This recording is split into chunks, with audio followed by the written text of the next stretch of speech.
Uncle কিছু খাবেন? কি খাও হয়ে যাবে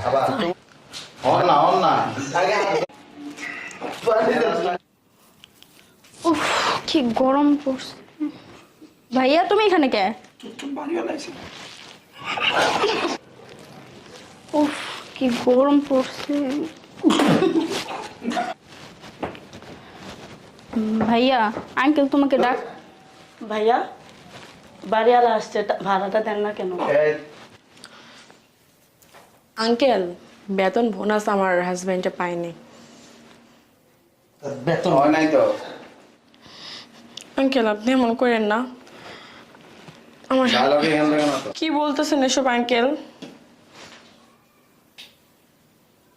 আমার ডালো তুমি কি চাও এখানে তোমার কাপড় খুলে ফেলি? না আঙ্কেল আপনি না না আমরা ঈদ করবো না, আর মাত্র 3 দিন পরে ঈদ। না না 3 দিন পরে